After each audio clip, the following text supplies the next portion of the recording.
हिमाचल प्रदेश सचिवालय कर्मचारियों के सभी कर्मचारी संघ एक मंच पर आ गए हैं। राज्य सचिवालय के कर्मचारियों और अधिकारियों के संघों ने मिलकर हिमाचल प्रदेश राज्य सचिवालय महासंघ का गठन किया है।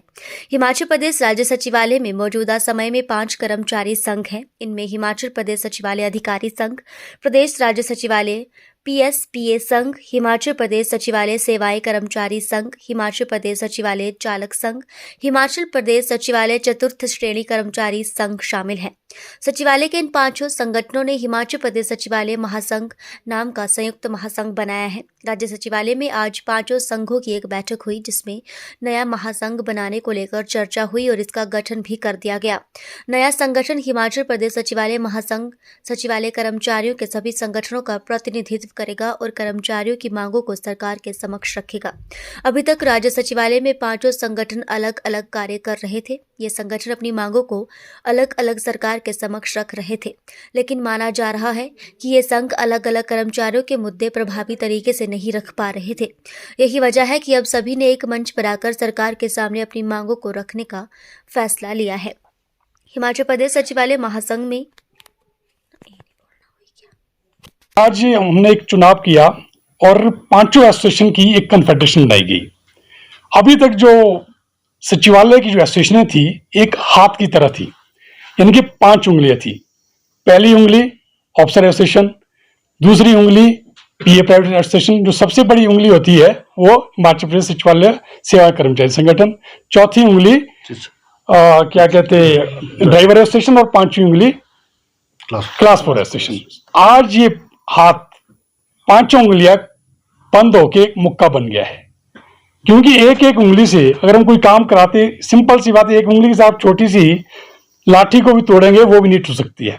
लेकिन जब ये आज ये मुक्का बन गया है, लाठी क्या, इससे हम एक दीवार भी तोड़ सकते हैं। कहने का मतलब ये संगठन एक महासंगठन बन चुका है और हमने निर्णय लिया है कि इस महासंगठन का, इस कॉन्फेडरेशन जो हमारी बनी है, हम इसका एक अलग से जो हमारी कॉमन डिमांड्स है उसका डिमांड चार्टर सरकार को प्रस्तुत करेंगे और सरकार के साथ जो भी हमारी कॉमन डिमांड्स है उनके साथ एक मीटिंग करके उस मीटिंग में उन जो हमारी एसोसिएशन उन मांगों को मनवाया जाएगा या कोई समाधान निकाला जाएगा।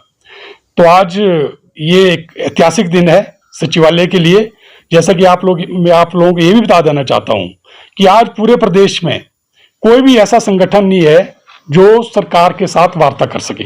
सिर्फ एक सचिवालय में जो ये महासंगठन बना है, या हमारा इससे पहले जो हमारा सचिवालय सेवा कर्मचारी संगठन था, वही मात्र एक ऐसा संगठन था जो सरकार से अपनी मांगों को, कर्मचारियों की मांगों को उठाता रहा है। जैसे कि आपने देखा शपथ ग्रहण समारोह हुआ, वो भी सचिवालय की क्या पूरे प्रदेश के इतिहास में पहली बार हुआ है जो शपथ ग्रहण समारोह हुआ। उसमें हमने मांगे उठाई, DA की उठाई, 5 डे वीक की उठाई, और भी बहुत सारी मांगे हैं। जैसे कि एरियर है, कर्मचारियों का 10-10, 15-15 लाख एरियर है, रिटायरियों का 20-20 लाख एरियर है, लेकिन एरियर के नाम से कर्मचारियों को सिर्फ 50,000 रुपए मिला है और जो रिटायरी है उनको सिर्फ 2 लाख रुपए मिला है। तो इस तरह की और भी डिमांड्स है। अलाउंसेस काफी सालों से नहीं बढ़े हैं हमारी। जो जहां तक सचिवालय की और अलग अलग एसोसिएशन डिमांड्स है, हमारे ड्राइवर एसोसिएशन की डिमांड है कि 96 के बाद कोई भी डायरेक्ट रिक्रूटमेंट ड्राइवर की नहीं हुई है। जो भी यहाँ पे ड्राइवर आए, सेकंडमेंट पे आए, उसके बाद उनको ऑब्जॉर्व कर दिया जाता है। तो एक बहुत बड़ी बात है। हम सरकार से चाहेंगे यहाँ पे डायरेक्ट रिक्रूटमेंट की जाए ड्राइवरों की। क्लास 4 की डिमांड है, क्लास 4 एसोसिएशन की, इनके 200 पद खाली पड़े हैं क्लास 4 के। यहाँ की सफाई व्यवस्था की हालत बहुत खराब हो चुकी है। तो इसी तरह हमारी जो एसोसिएशन है, सचिवालय सेवा कर्मचारी संगठन एसोसिएशन, जो सबसे बड़ी एसोसिएशन है, हमारी एक बहुत बड़ी मांग है। हमारे यहाँ पे 350 के पद खाली पड़े हैं। इन पदों को भी भरवाने के लिए हमारी मांग रहेगी। तो इसीलिए हमने सोचा है क्यों एक कन्फेडरेशन बनाई जाए, सारे जो मुद्दे हैं सचिवालय के और प्रदेश कर्मचारियों को भी एक मंच पे हम सरकार से उनको उठाए। इसके लिए हमने आज ये इलेक्शन हुए हैं यहाँ पे। उसमें अध्यक्ष मुझे चुना गया है, महासचिव कमल जी को। इसके बारे में विस्तृत आपको कमल शर्मा जी बताएंगे, जो हमारे सेक्रेटरी जनरल चुने गए हैं। धन्यवाद। एम्प्लॉयज एसोसिएशन मैं आपके माध्यम से आपको अवगत करवाना चाहूँगा। सचिवालय में जैसा कि प्रधान श्री संजीव शर्मा जी ने बताया, 5 एसोसिएशन हैं और इन्हीं 5 एसोसिएशन के अब नई कार्यकारिणी गठित हो चुकी है। हमारी HP sector services employees association के चुनाव 12 अक्टूबर को हुए थे।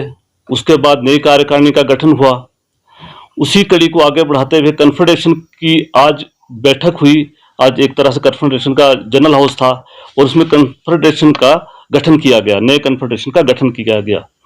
इस कन्फेडरेशन में श्रीमती गीता देवी जी जो प्रेसिडेंट हैं जनरल गजेटेड ऑफिसर एसोसिएशन की प्रधान है, ये उनको चीफ एडवाइजर चुना गया।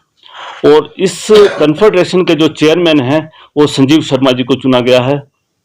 और इसमें सीनियर वाइस चेयरपर्सन जो हैं वो हैं गोपाल दत्त जी जो पीए प्राइवेट सेक्रेटरी एसोसिएशन के प्रेसिडेंट हैं, श्री अमर सिंह वर्मा जी जो प्रेसिडेंट हैं एचपी सेक्टर ड्राइवर एसोसिएशन के, और श्री टेकराम शर्मा जी जो प्रेसिडेंट हैं एचपी सेक्टर क्लास 4 एसोसिएशन के। और वाइस चेयरपर्सन चुना गया है अपने नरेंद्र भारद्वाज जी, अपने रमन शर्मा जी, गुरदेव सिंह जी, इनको, और अन्य जो सीनियर वाइस प्रेसिडेंट और वाइस प्रेसिडेंट जो बाकी एसोसिएशन के, उनको वाइस चेयरपर्सन चुना गया है। सेक्रेटरी जनरल मुझे चुना गया है कमल कृष्ण शर्मा को। और जनरल सेक्रेटरी जो हैं वो है ज्योति चौहान जी जो गजेटेड एसोसिएशन के जो है जनरल सेक्रेटरी हैं, और देवेंद्र कुमार जी जो जनरल सेक्रेटरी हैं पीए प्राइवेट सेक्रेटरी एसोसिएशन के, सतीश कुमार जी जो जनरल सेक्रेटरी हैं ड्राइवर एसोसिएशन के, और साहिल वर्मा जी जो क्लास 4 एसोसिएशन के जनरल सेक्रेटरी हैं। देखिए ऐसा है, पहले जो 5 एसोसिएशन थी सब अपने अपने कर्मचारी के मुद्दे को उठाते थे, अपना डिमांड चार्टर देते थे, वो तो उसी तरह रहेगा। लेकिन कुछ एक कॉमन डिमांड्स होती हैं सचिवालय की, जैसे सफाई व्यवस्था है या कोई और इश्यूज रहते हैं, हमारे एकोमोडेशन की इश्यूज रहते हैं, जो कॉमन इश्यूज है यहाँ पे उसको इस मंच से उठाया जाएगा। जो 5 एसोसिएशन है कॉन्फेडरेशन बनाई जाएगी, इसका नाम एचपी सेक्रेटरी कॉन्फेडरेशन के रखा जाएगा। उसमें हम जो कॉमन इशू को सारी एसोसिएशन के हम एक डिमांड चार्टर सरकार को प्रस्तुत करेंगे। पहले 5 एसोसिएशन अपनी अपनी डिमांड्स देंगी, जो कॉमन डिमांड्स हैं या जो मतलब सचिवालय के लिए जो हमारी बहुत पुरानी जो डिमांड्स पहले भी रही हैं, उनको सारी डिमांडों को कंसोलिडेटेड एक बना के डिमांड चार्टर हम सरकार को प्रस्तुत करेंगे और सरकार के साथ हम इसमें वार्ता करेंगे। नाम वही रहेंगे या महासंघ का कोई? महासंघ रहेगा। हाँ जी, हाँ कॉन्फेडरेशन रखा जाएगा। आगे की इसके अलावा और क्या रूपरेखा रहेगी सर? बहुत जल्द हम एक इसके बारे में मीटिंग करेंगे, एक अपना मीटिंग बुलाएंगे, उसमें हम निर्णय लेंगे, कॉमन एजेंडा जो है प्रस्तुत करेंगे, उसको फिर सरकार को पेश किया जाएगा। एसोसिएशन के जो ज्वाइंट सेक्रेटरीज हैं उनको ज्वाइंट सेक्रेटरी ही कन्फेडरेशन में रखा गया है। और इसमें जो ट्रेजरर हैं हमारे कोषाध्यक्ष जो है रामपाल जी को चुना गया है। इसी तरह जो कन्फेडरेशन के जो एग्जीक्यूटिव मेंबर हैं वो होंगे जो रिस्पेक्टिव एसोसिएशन के जो कैशियर्स हैं, प्रेस सेक्रेटरीज हैं या एग्जीक्यूटिव मेंबर हैं, वो कन्फेडरेशन में एज एग्जीक्यूटिव मेंबर वर्क करेंगे। तो जैसा कि प्रधान श्री संजीव शर्मा ने कहा, तो इस कन्फेडरेशन बनने के बाद हमारी मीटिंग हुई कन्फेडरेशन की और उसमें एक निर्णय लिया गया कि हम कन्फेडरेशन की तरफ से एक डिमांड चार्टर सरकार को प्रस्तुत करेंगे। तो उसमें अभी सभी एसोसिएशन जो है अपनी अपनी डिमांड देंगी और उसके बाद हम सरकार के समक्ष अपना डिमांड चार्टर रखेंगे। इसमें सचिवालय के अतिरिक्त हो सकता कुछ कॉमन डिमांड्स भी होंगी। तो अभी आज का तो यहीं तक है, बाकी पदाधिकारी आपको बाकी चीज़ों के बारे में अवगत करवाएंगे। आज हमारा जो महासंघ बना, इसमें हमारी 5 संगठन, जैसा कि प्रधान जी ने और हमारे चेयरमैन है संजीव शर्मा जी, और महामंत्री, सेक्रेटरी जनरल को महामंत्री बोलते हैं हम, कन्फेडरेशन जो होता है हमारा, जिन्होंने भी बताया, और इनको मैं बधाई देना चाहता हूं और पूरे पदाधिकारियों को मैं बधाई देना चाहता हूं कि हमारा जो स्टेट की सर्विस सेवाएं हैं वो आज एक मंच के नीचे और एक हो गई है। जैसे कि प्रधान जी बोल भी रहे थे, एक मुट्ठी बन गई है। अब हम उम्मीद करते हैं कि पूरा जो हमारा महासंघ है वो एक होकर आगे की जो भी रणनीति होगी सरकार के साथ, जो भी मुद्दे उठाने हैं वो हम कलेक्टिव ढंग से उठाएंगे। यही मैं आपसे अवगत कराना चाहता हूँ। धन्यवाद। एक मंच पे हम सरकार से उनको उठाए, इसके लिए हमने आज ये इलेक्शन हुए हैं यहाँ पे। उसमें अध्यक्ष मुझे चुना गया है, महासचिव कमल